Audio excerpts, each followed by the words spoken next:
pessoal, tudo bem com vocês? Hoje a gente vai falar um pouco sobre o declínio do Segundo Reinado e o fim dele, e o período posterior, que é o período da Primeira República. Primeira República também pode ser chamada de República Velha, ou República Oligárquica, ou República Café com Leite, que são expressões mais ou menos semelhantes, são mais ou menos sinônimos. A gente vai falar um pouquinho disso na aula de hoje. Só que antes de entrar no período republicano efetivamente, eu tenho que falar para vocês como que acabou o Império. Na última aula, se vocês não lembram, é só clicar aqui em cima que vocês têm acesso a ela, eu falei para vocês sobre o período em que o Império esteve no auge, o Segundo Reinado bombou, que foi mais ou menos entre 1850 e 1870. Nesse período a economia estava se desenvolvendo, o Brasil estava conseguindo recursos através do aumento da tarifa de importações, teve um surto industrial, o café estava se expandindo e produzindo cada vez mais. Então, economicamente, o Império vivia uma situação boa. Politicamente, era um período de bastante estabilidade, por causa daquele esquema que eu comentei com vocês, em que o imperador controlava o parlamentarismo, o tal do parlamentarismo às avessas. Então, as coisas pareciam andar bem.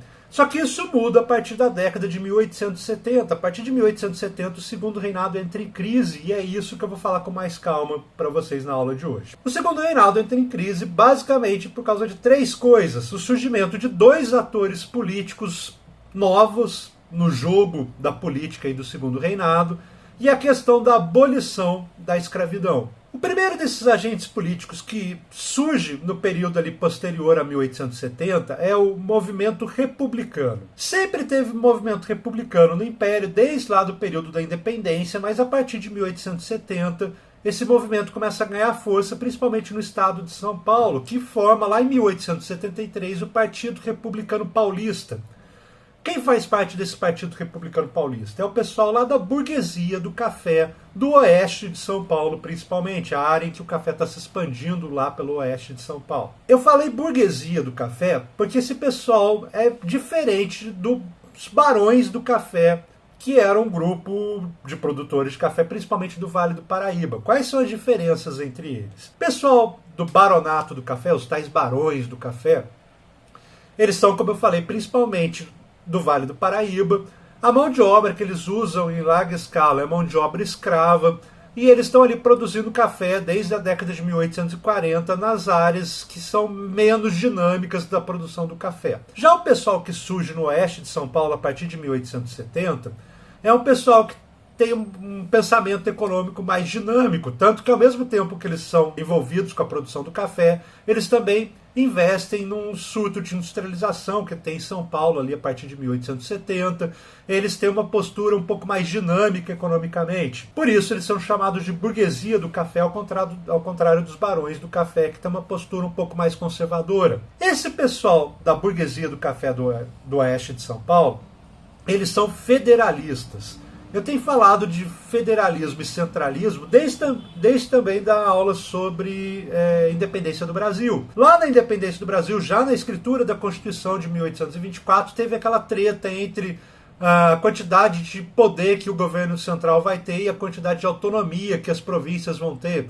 Isso acabou gerando tensões e o Dom Pedro I, por exemplo, dissolveu a Assembleia Legislativa que estava construindo a Constituição do Brasil e resolveu outorgar outra em 1824. Falei disso para vocês na aula sobre independência do Brasil. Só clicar aqui se vocês quiserem relembrar. Então essa questão aí sobre a autonomia das províncias passa durante todo o primeiro reinado, toda a regência, todo o segundo reinado sendo discutida. E o Partido Republicano de São Paulo, que é formado lá em 1873, tem interesse em maior autonomia das províncias. Por quê? Porque do ponto de vista desse pessoal de São Paulo, o estado de São Paulo é a locomotiva da economia brasileira, uma expressão que eles começam a usar com cada vez mais frequência a partir do final do século XIX e também ao longo do século XX. Então São Paulo, através dos impostos, através dos recursos, através do dinamismo da economia, contribui muito mais para o governo central do que o governo central dá em troca para São Paulo. Na verdade, o governo central pega o dinheiro de impostos que São Paulo paga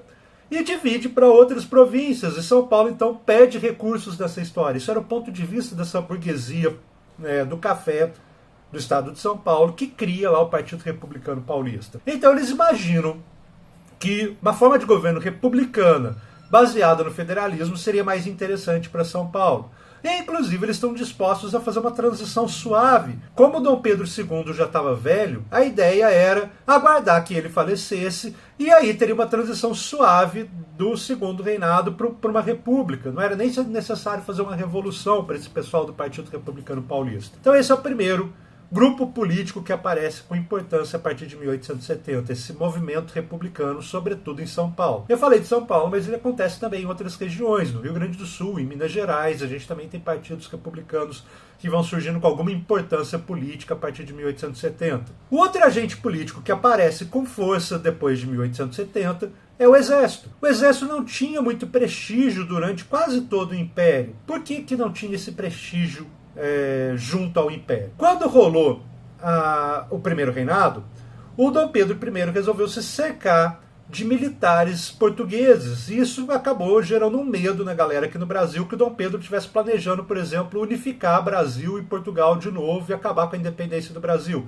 Então a participação desses militares portugueses do Exército Brasileiro, mas que ficaram aqui depois do rompimento com Portugal, deixou o Exército numa situação de pouco prestígio. O Exército era visto como desconfiança, porque era visto como um espaço cercado, controlado por portugueses. Durante quase todo o primeiro reinado, o período da regência e o início do segundo reinado, o Exército não foi visto com muito interesse pelo Império, pela elite política do Império. Isso muda com a Guerra do Paraguai. O Exército volta da Guerra do Paraguai com muito prestígio político, com muito prestígio social, por ter vencido a guerra. E a partir daí, então, esses membros do Exército começam a colocar as opiniões deles politicamente mais em evidência. O Exército começa a se pronunciar, ou se não o Exército oficialmente, membros do Exército, generais, marechais, começam a se pronunciar com mais facilidade a respeito das questões políticas que estão acontecendo no Império. Começa a circular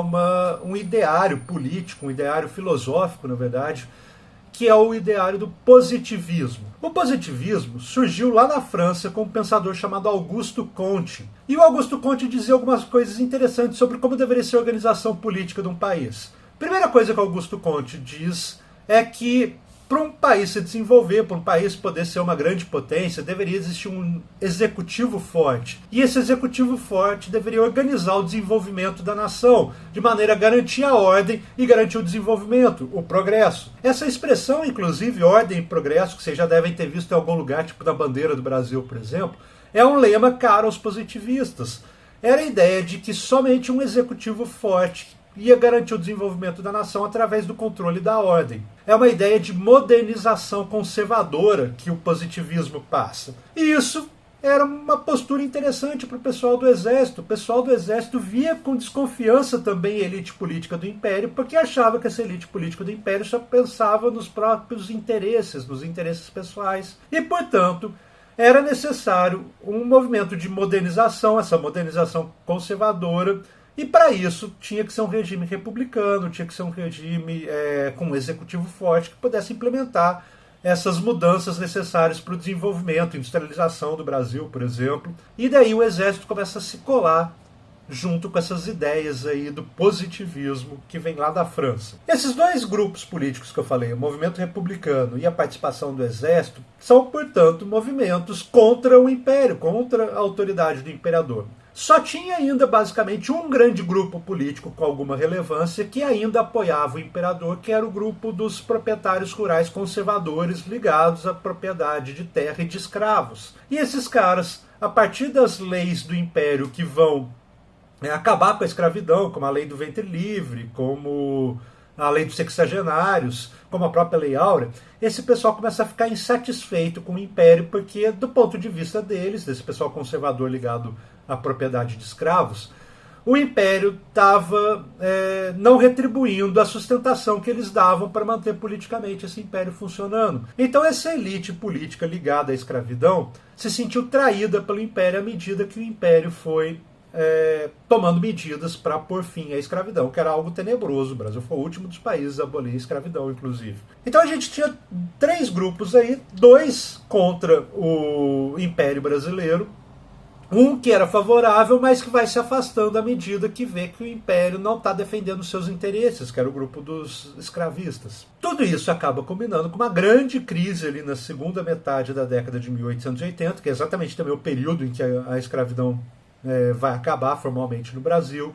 Republicanos e militares acabam se aproximando e isso acaba gerando um movimento lá dos militares para derrubar o Império, que é a proclamação da República em 15 de novembro de 1889. Tem aí uma lenda urbana, uma discussão, na verdade, mas não chega a ser uma lenda urbana, uma discussão entre historiadores sobre qual foi a verdadeira intenção do movimento que acabou derrubando o Império. Na verdade, se diz que o Deodoro da Fonseca, que inclusive era um amigo pessoal do Dom Pedro II, ele desejava derrubar o principal ministro lá, o gabinete ministerial do Dom Pedro, e não acabar com o Império. Mas por um mal entendido e pelas forças militares controladas pelo Deodoro tá na rua, aquilo foi entendido pelo pessoal que queria a derrubada do Império como a derrubada do próprio Império, embora passe não ter sido isso.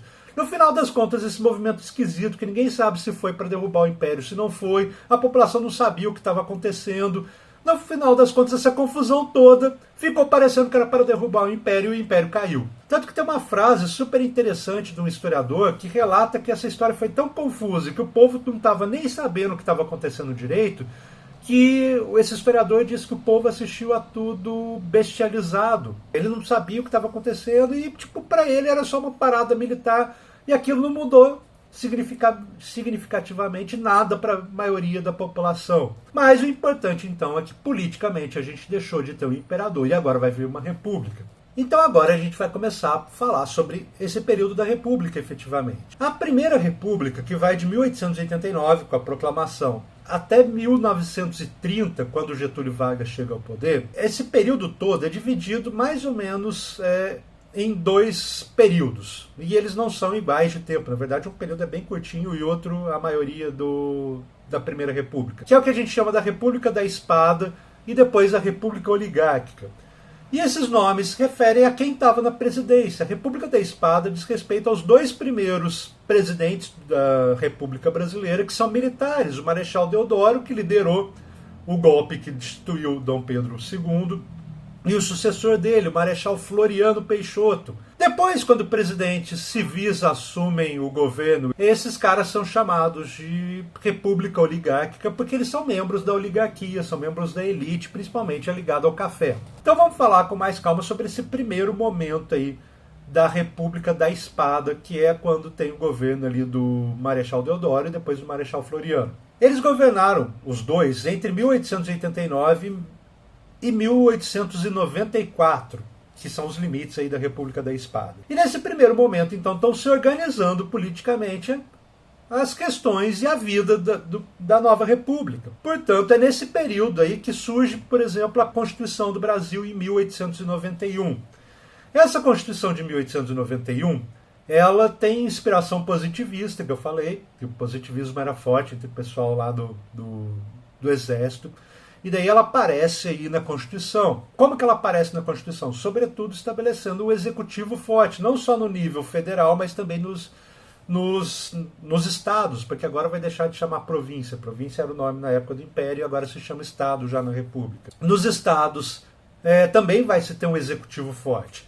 E também vai ter a tão falada autonomia desses estados, o tão falado federalismo. Está lá incluído na Constituição de 1891, que o Brasil é uma república federalista. Tanto que o nome dessa república federalista, que é influenciado pelos ideais americanos, é inclusive Estados Unidos do Brasil, que é o nome oficial aí do Brasil a partir da República. O que mais que tem nessa Constituição aí de importante que vocês precisam saber na Constituição de 1891? Tem uma coisa que vai marcar toda a eleição que vai existir no período da República Velha, que é a forma de votação. O voto agora é universal masculino, e a gente sempre debate, aqui eu sempre falo isso, que essa expressão é completamente ridícula, porque se é universal não pode ser só masculino, e se é só masculino não pode ser universal, mas enfim, fica aí a expressão que o pessoal usa comumente, que é o voto universal masculino, ou seja, todo homem pode votar, mas o voto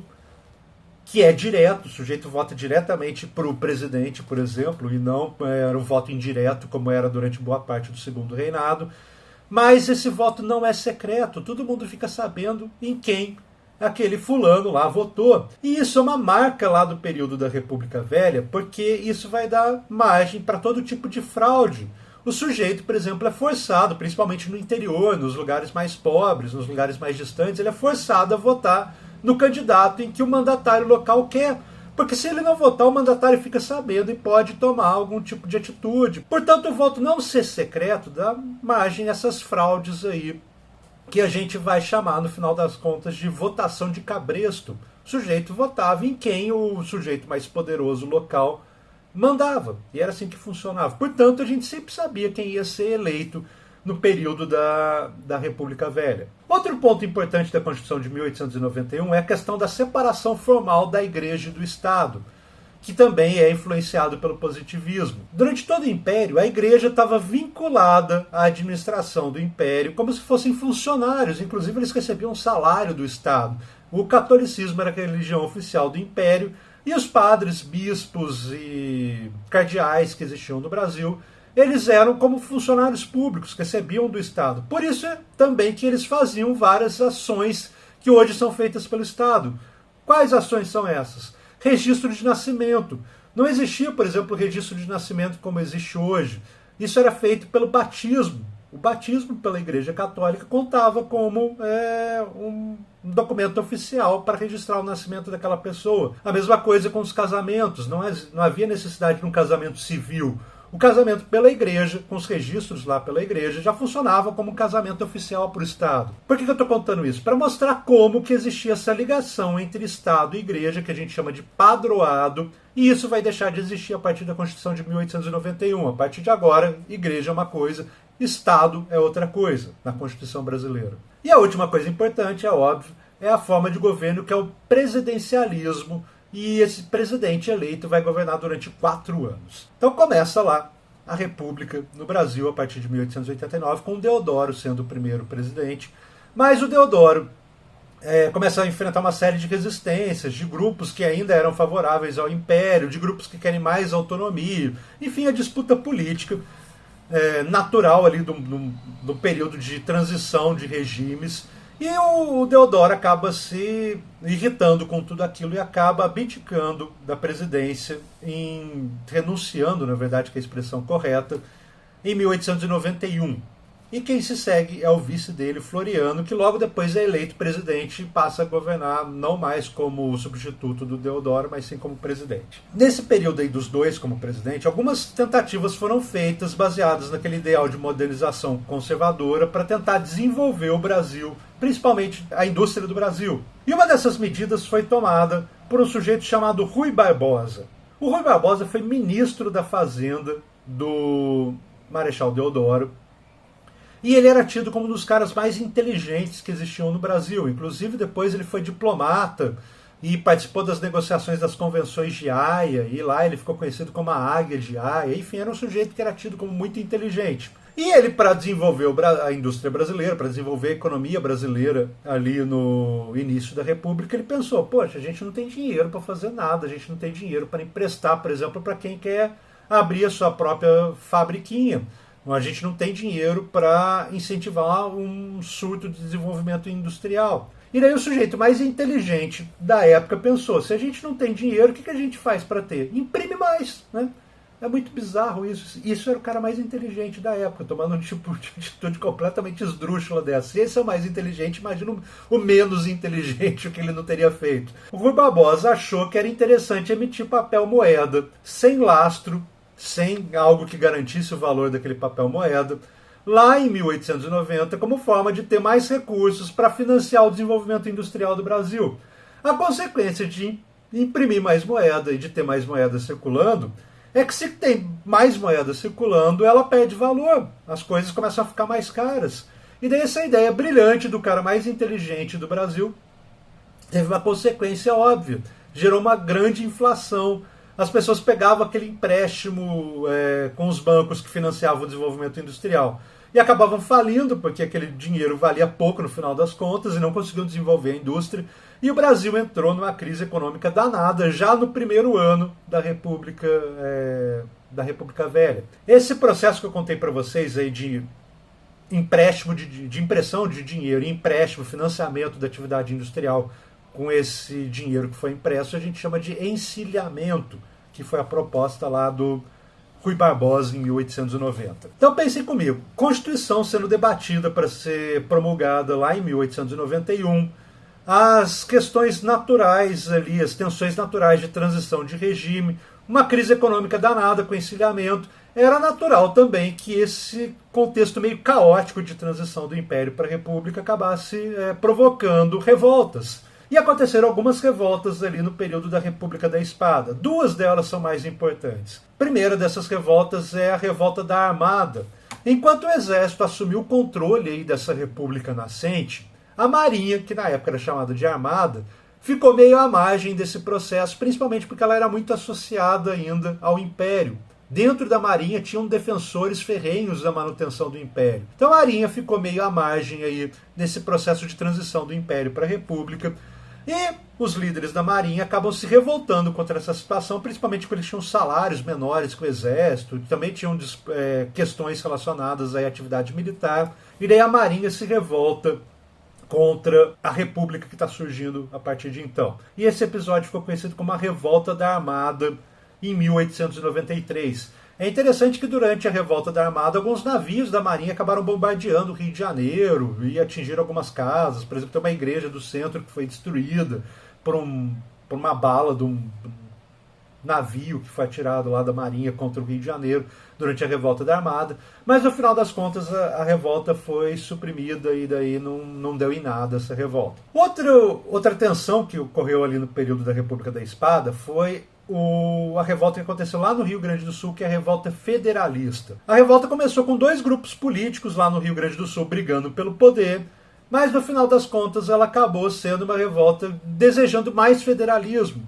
porque a Constituição de 1891, do ponto de vista do pessoal do Rio Grande do Sul, não era suficientemente federalista. O Rio Grande do Sul também era um lugar com bastante tradição de luta por autonomia. Desde lá da Revolução Farroupilha, o pessoal está pedindo autonomia local. Então, quando surgiu a República, eles imaginaram que era essa a hora de ter autonomia.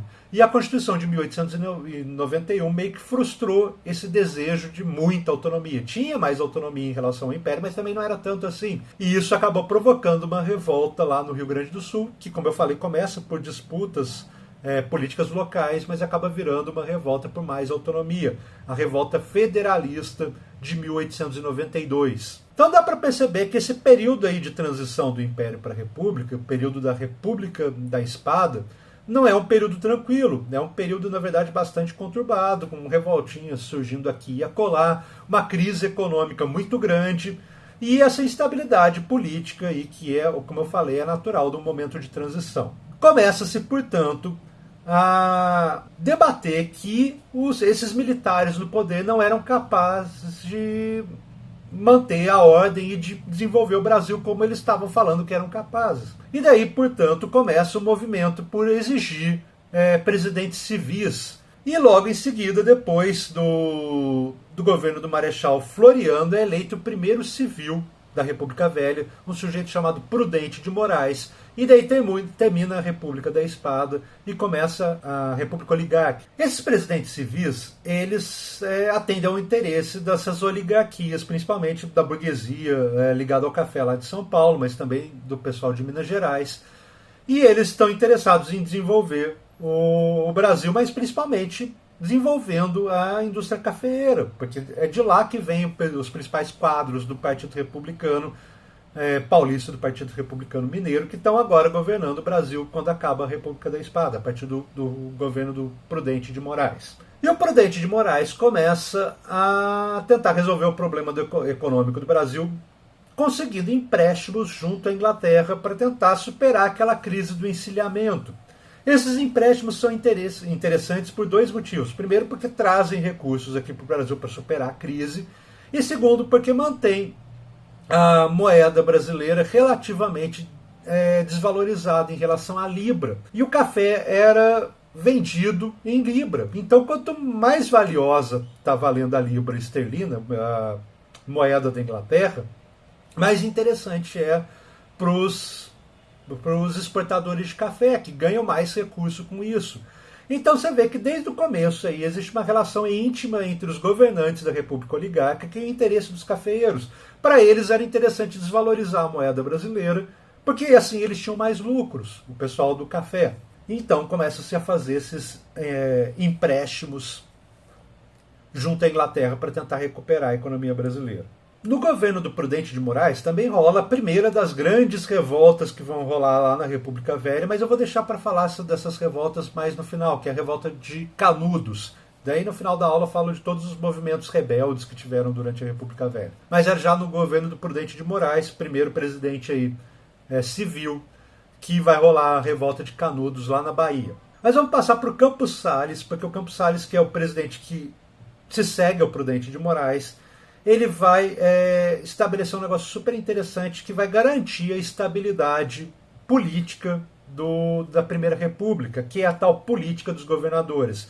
Campos Salles foi eleito em 1898 presidente da República e vai ficar até 1902. E ele vai entrar num acordo com as lideranças políticas estaduais, com as lideranças políticas locais. Eu comentei com vocês que tinha o tal do voto de cabresto, que garantia que nas cidadezinhas do interior, enfim, nas pequenas cidades, o mandatário local pudesse forçar a eleição de alguém que ele queria, porque ele poderia ameaçar todo mundo para votar naquele nome que ele queria. Campos Salles, sabendo do funcionamento da máquina desse jeito, ele entra num acordo com as elites locais, que é o seguinte: ele vai dar mais autonomia para as elites locais, para quem está no poder lá no estado, para o governante, para os governadores estaduais, eles vão ter bastante autonomia em relação ao governo central. Em troca, todas as eleições para presidente dali em diante, eles vão eleger necessariamente quem é indicado pelo governo federal. Então, todo mundo sai ganhando. O pessoal do governo federal sabe que vai continuar elegendo quem ele quer, infinitamente, para presidente da República dali em diante. E o pessoal lá dos estados sabe que vai ter autonomia em relação ao governo central, principalmente para dispor do dinheiro, dos impostos, dos recursos, com mais liberdade, sem ficar precisando pedir autorização para o governo central toda hora. Então, as elites locais saem ganhando, e o pessoal que administra o governo federal, que controla o governo federal, também sai ganhando, porque sabe que vai se perpetuar no poder. E o pessoal que vai ficar se revezando no poder do governo federal é o pessoal do Partido Republicano Paulista e o pessoal do Partido Republicano Mineiro. Cada hora é um deles que vai indicar quem vai ser o candidato a presidente da República. Como tem esse sistema bastante fraudulento de eleições, a gente sabe que quem foi indicado pelo governo central, pelo governo federal, é o cara que vai ser eleito. Essa história de revezar um indicado do Partido Republicano Mineiro e um indicado do Partido Republicano Paulista é o que muitas vezes aparece como República Café com Leite. Por quê? Porque o pessoal de São Paulo era ligado à exportação de café e o pessoal de Minas era ligado à produção de leite. Por isso esse nomezinho aí, essa gracinha relacionada ao nome da alternância entre presidentes indicados pelo Partido Republicano Mineiro e pelo Partido Republicano Paulista. Por isso que eu falei também que a República Café com Leite não é exatamente sinônimo da República Oligárquica, embora seja bastante próximo. Então, a partir do Campos Salles, vai se estabelecer uma organização política fraudulenta, é claro, baseada lá no voto de cabresto, mas que vai garantir uma estabilidade política durante toda a República Oligárquica incrível. Não vão ter tensões políticas depois do estabelecimento da política de governadores, que é o nome desse acordinho do Campos Salles. Dali em diante, até basicamente 1930, não tem tensão política quase entre essas elites que estão se candidatando à presidência. A gente sabe que as eleições vão ser cartas marcadas e vai ficar por isso mesmo. Por isso é um período de bastante estabilidade. Isso só vai ser rompido lá em 1930, quando o presidente da República na época, Washington Luiz, vai resolver nomear como candidato à presidência para substituí-lo um sujeito que era paulista, quando na verdade deveria ser indicado um mineiro. E daí isso vai romper aí a política do café com leite, esse acordo que existia entre as elites provinciais. Isso vai dar margem para o Getúlio Vargas chegar ao poder lá em 1930. Mas entre 1898, quando é constituída essa política de governadores, até 1930, tem uma estabilidade danada aí de quem vai ser eleito presidente. Não tem briga, não tem disputa, ninguém pega em armas para contestar eleições. É um período bastante tranquilo. Na verdade, até teve um movimento ali de questionamento na época do Hermes da Fonseca, mas foi coisa pequena, nem é tão relevante assim a ponto de ser um movimento que desestabilizasse a organização política da República Velha. E é curioso que, ao mesmo tempo que tem essa estabilidade política danada na República Velha, socialmente o pau está quebrando, porque tem muita revolta no período da República Velha, da República Oligárquica. Tem Canudos, que eu já falei lá da época do Prudente de Moraes, acabei de falar aí que aconteceu já no governo dele.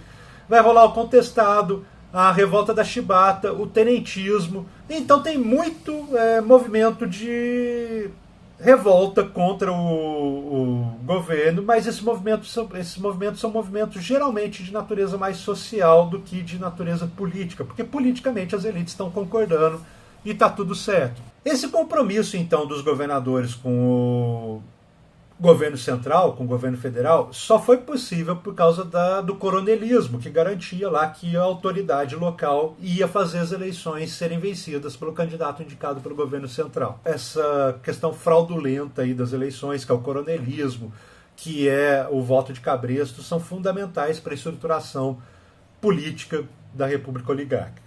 Logo depois do Campos Salles, vem um presidente chamado Rodrigues Alves, que vai governar o Brasil entre 1902 e 1906. E o Rodrigues Alves é particularmente importante para o pessoal que vai fazer vestibular aqui no Rio de Janeiro, principalmente para quem vai tentar o UERJ. Por quê? Porque foi durante o governo do Rodrigues Alves que se tentou fazer uma modernização da capital. O Rodrigues Alves apoiava as reformas urbanas que vão acontecer aqui no Rio de Janeiro para tornar a cidade mais moderna, para abrir avenidas largas, para tentar tornar a cidade um pouquinho menos insalubre, e para fazer isso ele vai dar início a uma campanha de vacinação obrigatória que vai gerar uma revolta danada. É muito curioso que isso aconteceu lá por volta de 1904, a revolta da vacina. E hoje, 116 anos depois, a gente continua debatendo se precisa tomar vacina obrigatoriamente ou não. Parece que a gente não avançou muito nesse aspecto. Mas o Rodrigues Alves, então, é um presidente importante para as reformas que acontecem na cidade do Rio de Janeiro. São reformas modernizantes. E o pessoal que vai fazer o UERJ provavelmente vai acabar topando com uma questão sobre reformas urbanas no Rio de Janeiro. Quando o Rodrigues Alves era presidente, tinha um prefeito aqui no Rio de Janeiro chamado Pereira Passos. E o Pereira Passos vai ser o cara que vai liderar o processo de reforma urbana do Rio de Janeiro, baseado numa grande reforma que aconteceu em Paris com um prefeito parisiense chamado Haussmann, Barão de Haussmann. Ele, lá em Paris, em 1870, construiu avenidas largas, tornou a cidade mais arejada, a cidade era cheia de vielazinhas estreitas, pouco iluminadas, e rolou uma grande reforma que abriu avenidas largas como a Champs-Élysées. E daí o Pereira Passos olha tudo isso e fala: eu vou transformar o Rio de Janeiro na Paris dos trópicos. E ele resolve abrir avenidas largas, que o símbolo maior talvez seja a Avenida Central, hoje a Avenida Rio Branco, aqui no centro do Rio de Janeiro. E vai construir prédios em volta da Avenida Central, como o Museu Nacional de Belas Artes, o Teatro Municipal, a Biblioteca Nacional. São grandes reformas que acontecem aí no período do Pereira Passos. A cidade inteira praticamente está em obras, com morros sendo desmontados, a terra desses morros sendo usada para construir aterros, para expandir a área que pode ser usada para construção na cidade. A cidade inteira vira um canteiro de obras, ao mesmo tempo que está tendo as medidas lá do governo de vacinação para tentar acabar com a febre amarela, por exemplo. O Rodrigues Alves acabou escolhendo um sujeito chamado Oswaldo Cruz, um grande médico sanitarista, para liderar a campanha de vacinação em massa. E isso vai dar origem lá à revolta da vacina. Só para terminar o que eu estou falando sobre essas reformas, uma das coisas que acontecem nessas reformas urbanas é a destruição de cortiços e casas mais populares que existiam no centro da cidade. Essas casas vão ser destruídas para que as avenidas mais largas sejam construídas e prédios do governo sejam construídos no lugar desses casebres, onde morava a população mais pobre. E como essa população mais pobre foi expulsa do centro da cidade, porque as casas foram destruídas, botadas abaixo, esse pessoal resolve, que mora aqui no centro da cidade, está sendo expulso agora, que eles não vão lá morar na periferia distante da cidade. Então eles começam a subir os morros e morar ali nas encostas dos morros aqui no centro da cidade. Então as reformas urbanas dão origem à favelização do Rio de Janeiro. Já existiam algumas favelas antes, é claro, mas essas reformas urbanas do Pereira Passos aceleram o processo de favelização do centro do Rio de Janeiro. E é também no governo do Rodrigues Alves que acontece uma outra coisa bastante importante, que é a definição das fronteiras. O Barão do Rio Branco vai se encarregar de negociar formalmente com os países vizinhos as definições das fronteiras do Brasil, que até então estavam mais ou menos indefinidas. Agora vai ter uma definição exata, fixando as fronteiras baseadas em limites naturais, como rios, cadeias de montanhas. E daí, no governo do Rodrigues Alves, portanto, finalmente vai ser definida com clareza as fronteiras do Brasil com os países em volta. Apesar da gente falar que o período lá da República Oligárquica teve muito atrelado aos interesses do café, dos cafeicultores, tem também um movimento de desenvolver o Brasil, principalmente em questões relacionadas à infraestrutura. Um marco nisso é o governo do Nilo Peçanha, e é no governo dele que se tenta um investimento em infraestrutura, como, por exemplo, a construção de uma rede telegráfica, a construção de uma hidrelétrica, o desenvolvimento das ferrovias. Então, estão se tentando aí desenvolver condições infraestruturais no Brasil. E isso vai dar algum resultado, porque ali na década de 1910, e de 1910, vai começar a ter um novo surto industrial no Brasil, principalmente nas cidades do Rio de Janeiro e de São Paulo. São Paulo vai se industrializar e crescer muito rapidamente nesse período. E é curioso que quem vai trabalhar nesse surto industrial são principalmente imigrantes que vêm lá da Europa para trabalhar tanto no café quanto na indústria que está surgindo. E outra parte mais curiosa desse processo de imigrantes vindo da Europa para o Brasil para trabalhar tanto no café quanto na indústria, é que esses imigrantes, principalmente quando eles já têm uma origem urbana na Europa, quando eles já são trabalhadores fabris lá na Europa e vêm para o Brasil para tentar a vida, eles trazem de lá um ideário de trabalhadores, o anarquismo, o socialismo.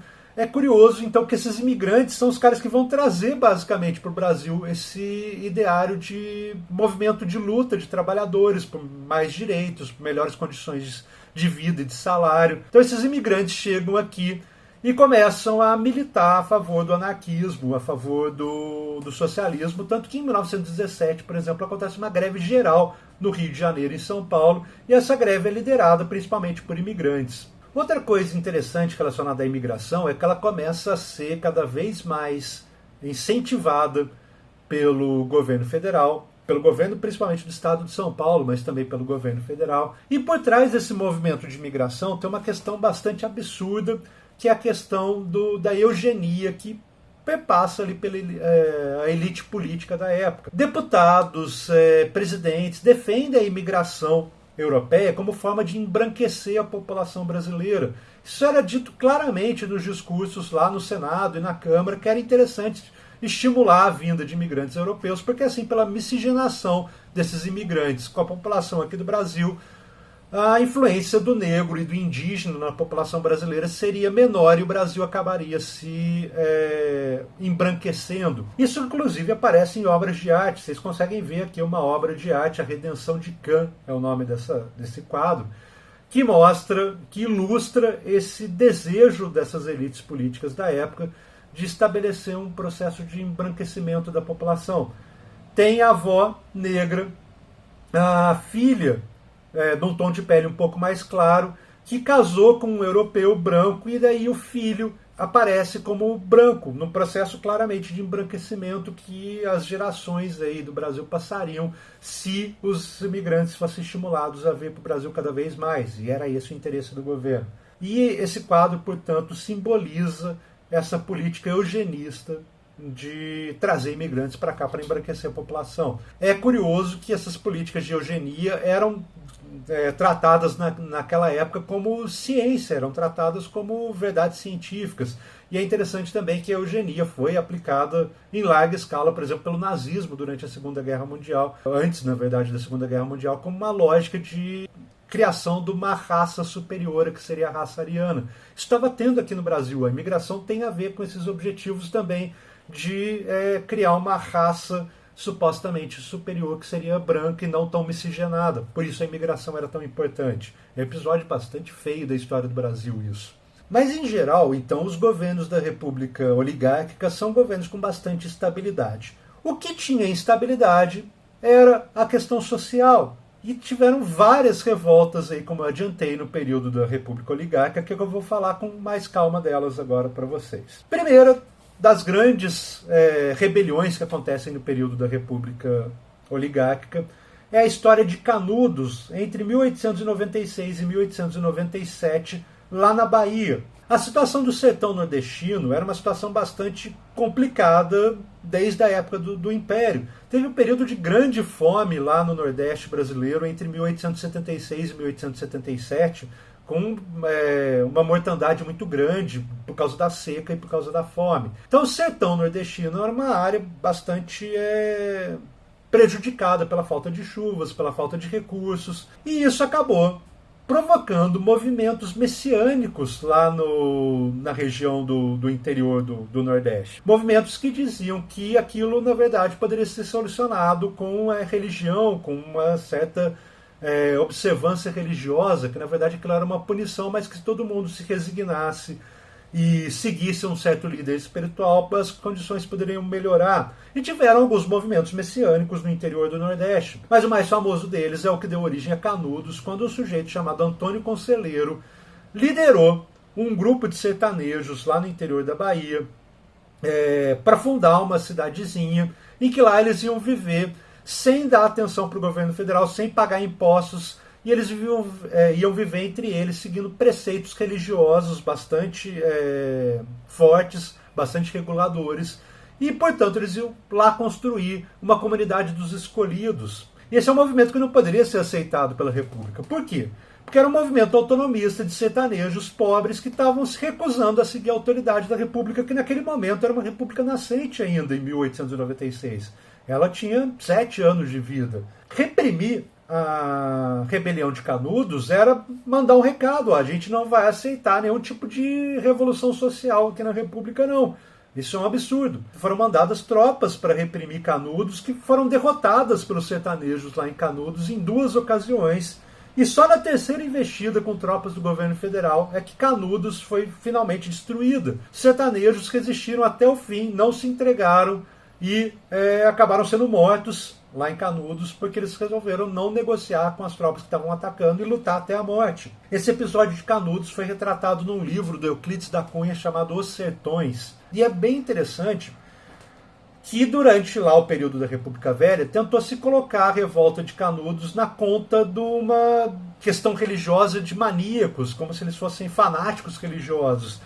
E isso tira o papel das condições sociais. As condições sociais estimularam o movimento messiânico lá, porque era tudo muito difícil, era tudo muito pobre, tudo muito sem recursos. Então, de chamar o movimento de Canudos um movimento de fanáticos religiosos, tira também a importância da questão social, que era uma penúria danada em que esse povo vivia, e isso fez eles se revoltarem também e seguir movimentos messiânicos, é claro. Mas naquela época tentou se colar que o movimento de Canudos era um movimento de fanáticos.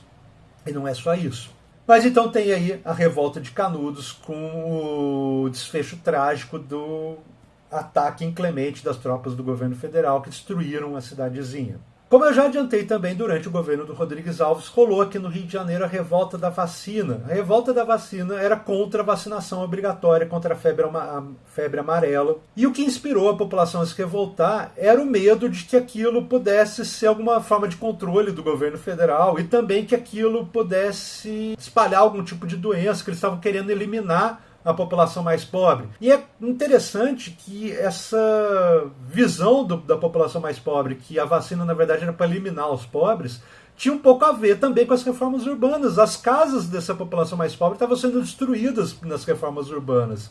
Então, ao mesmo tempo rola a campanha de vacinação, eles pensam imediatamente que aquilo é para eliminá-los do mesmo jeito que estão destruindo as casas deles. E daí rola uma revolta danada no Rio de Janeiro, bondes são virados, jornais são atacados, tacam fogo em coisas nas ruas, fazem barricadas, porque a ideia era que o governo federal estava querendo eliminar a população mais pobre. Também tinha uma questão um pouco machista, afinal de contas, se a vacinação fosse obrigatória, era necessário vacinar mulheres, e os maridos viam isso como, tipo, estão tocando no corpo da minha mulher e que na minha mulher mando eu. Então também tinha uma questão ali de defesa da honra,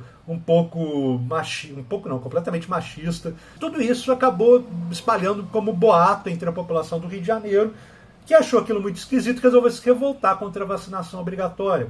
No final das contas, a vacinação obrigatória aconteceu e isso contribuiu para a diminuição dos índices de febre amarela, de varíola no Rio de Janeiro. No governo do presidente chamado Hermes da Fonseca, rolaram duas revoltas importantes também, que é a revolta da Chibata e a Guerra do Contestado. A revolta da Chibata aconteceu porque dentro da Marinha ainda existiam castigos físicos aos soldados de baixa patente. Muitos desses membros de baixa patente eram negros. Por quê? Porque quando acabou a escravidão, eles viram a Marinha como uma possibilidade de ascensão social, como um salário estável, uma possibilidade, portanto, de ter uma vida um pouco melhor. Só que lá na Marinha, esse pessoal castigava o pessoal de baixa patente, quem ingressava na Marinha, principalmente negros, usando castigos físicos, usando, por exemplo, chibatadas. E esse pessoal de baixa patente resolve se revoltar em 1910, liderados por um sujeito chamado João Cândido, o almirante negro. Eles tomam o controle de alguns navios aqui na Baía da Guanabara, apontam em direção ao Rio de Janeiro e falam que se os castigos físicos não cessarem, eles vão bombardear o Rio de Janeiro. Acho mais interessante a revolta da Chibata, inclusive. E daí eles ameaçam o governo central de bombardear o Rio de Janeiro e exigem o fim dos castigos físicos, que no final das contas, pela ameaça que eles fizeram, é abolida pela Marinha, os castigos físicos, mas no final das contas os insurgentes são punidos. O João Cândido, por exemplo, é preso, mesmo o governo dizendo que ia dar anistia para os revoltosos, quando, dadas as negociações, acabam punindo os participantes da revolta da Chibata. Mas a revolta da Chibata pelo menos garantiu o fim das punições físicas aos membros da Marinha de baixa patente, como soldado, cabo e tudo mais. Ainda no governo do Hermes da Fonseca, teve a Guerra do Contestado. A Guerra do Contestado aconteceu numa região que não se sabia exatamente se pertencia a Santa Catarina ou se pertencia ao Paraná. Era uma região que os dois estados estavam disputando, por isso o nome, Contestado. Era contestado quem mandava naquela região. Lá por volta de 1912, foi estabelecido o direito de uma madeireira internacional explorar os recursos de madeira daquela região, e para isso eles começam a expulsar os sertanejos que moravam lá na região do Contestado. Liderados também por um sujeito que tinha características um pouco messiânicas, assim como Antônio Conselheiro, lá de Canudos, e esse sujeito era o Beato José Maria. Esses caras aí do Contestado, esses sertanejos que estavam sendo expulsos pela madeireira, que resolveram se juntar para garantir que eles iam ficar na própria terra e que eles não seriam expulsos para dar lugar à exploração da madeira. E rolou uma guerra entre 1912 e 1916 entre o governo federal para garantir a madeireira tomar o controle efetivo da região contra os sertanejos. Uma história curiosa da Guerra do Contestado é que pela primeira vez o avião foi usado como uma arma militar para atacar os sertanejos. E isso foi usado também para reforçar o messianismo dos sertanejos, porque eles viam o avião assim com uma certa surpresa, com uma certa admiração e com muito medo. E o avião era identificado como uma máquina do capeta. Então isso, na verdade, reforçou o messianismo em torno ali do Beato José Maria e garantiu com que esses sertanejos lutassem com mais afinco, porque eles identificavam os ataques que eles sofriam como algo relacionado ao fim do mundo, como algo relacionado à realização daquelas profecias messiânicas do José Maria. Então essa guerra durou até 1916, mas os sertanejos foram derrotados pelas tropas do governo federal no final das contas. Dá para ver, portanto, que enquanto tem estabilidade política, socialmente o Brasil está tipo um caldeirão ali de revoltas acontecendo. Já na década de 20 começam a acontecer revoltas que têm já um caráter um pouco mais político, além do caráter social. E essas revoltas são as revoltas tenentistas. Os oficiais de baixa patente do Exército, principalmente tenentes e capitães, eles viam a política como algo extremamente fraudulento, como algo extremamente corrupto que impedia o desenvolvimento do Brasil, impedia um desenvolvimento econômico do Brasil. E esses tenentes começam um movimento que visava a moralização da política e o desenvolvimento do Brasil. Esses movimentos tenentistas aconteceram em várias regiões do Brasil, e algumas mais famosas aconteceram no Rio de Janeiro, no Rio Grande do Sul e São Paulo, mas sobretudo na Coluna Prestes. Em 1922, por exemplo, teve a revolta dos 18 do Forte, que é um movimento tenentista aqui na cidade do Rio de Janeiro, que começou lá no Forte de Copacabana e que tentou tomar o controle de alguns estabelecimentos militares do Rio de Janeiro para fazer uma revolução no Brasil e destituir esse governo que era visto como corrupto e atrasado em relação ao desenvolvimento nacional. Não deu certo a revolta dos 18 do Forte. Eles foram, inclusive, massacrados na praia de Copacabana enquanto se dirigiam a um outro forte no litoral do Rio de Janeiro.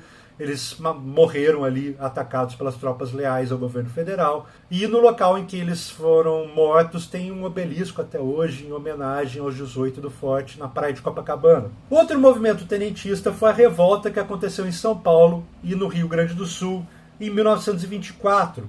Tenentes também nesses dois estados revoltam tentando tomar o poder.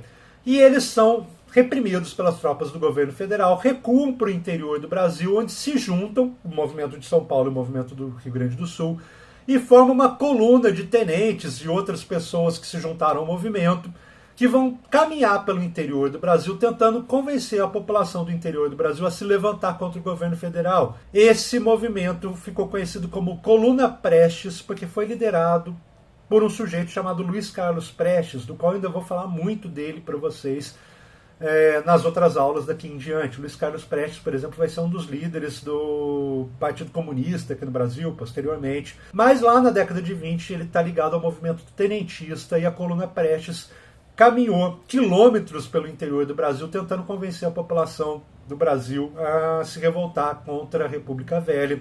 A Coluna Prestes existiu entre 1925 e 1927, quando ela acabou se dissolvendo porque ela não conseguia juntar contingente necessário para lutar contra o governo da República Oligárquica. E além disso, tem a questão das greves dos trabalhadores, que é uma questão muito interessante, como eu já adiantei, porque ela tem a ver com esses imigrantes europeus que trazem o ideário anarquista e ideário socialista para o Brasil quando eles migram para cá para trabalhar nas fábricas. E é muito interessante que naquela época da República Oligárquica, o movimento operário era visto como uma questão de polícia e não uma questão social.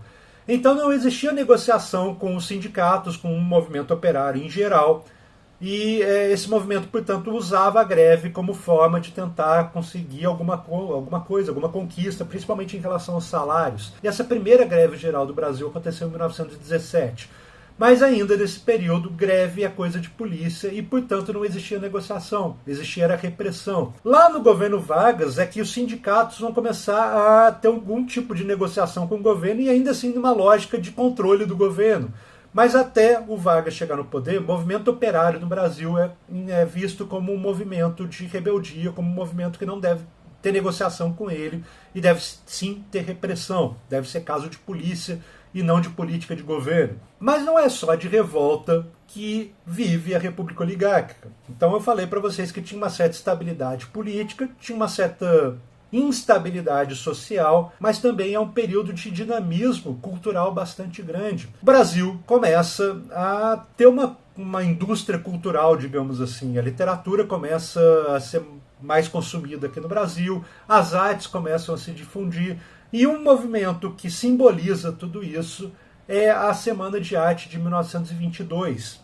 A Semana de Arte Moderna é um movimento artístico, é uma exposição realizada por um movimento artístico que queria mostrar um novo tipo de arte que poderia ser feita no Brasil, que não era mais aquela arte ligada ao império, ligada à construção da identidade nacional, ligada à valorização dos grandes feitos militares. Não, era uma arte que tentava não imitar padrões europeus, que eram esses seguidos lá pela arte de construção da identidade nacional, mas tentar fazer algo próprio, algo brasileiro. E daí os grandes nomes desse movimento são a Tarsila do Amaral, o Oswald de Andrade, Mário de Andrade, que estão querendo produzir um novo tipo de arte genuinamente brasileira.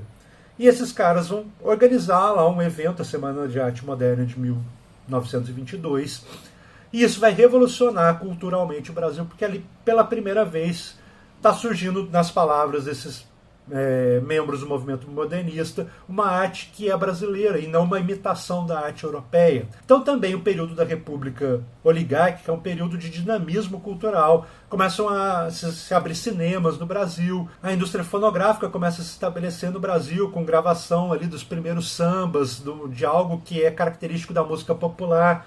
Então, culturalmente também, o período da República Oligárquica é um período de dinamismo, um período bastante interessante da história do Brasil. Mas, como eu falei, esse período de estabilidade política, ele acaba quando Washington Luiz, o último presidente da República Oligárquica, resolve que ele vai escolher como candidato à sucessão a presidente um sujeito chamado Júlio Prestes. E o Júlio Prestes era paulista, quando na verdade o sucessor deveria ser escolhido dentro do Partido Republicano Mineiro. Isso vai acabar com aquele acordo político que existia desde lá do Campos Salles e garantia a estabilidade da República Velha. E vai gerar uma confusão danada, uma tensão danada entre os membros do Partido Republicano Mineiro e do Partido Republicano Paulista.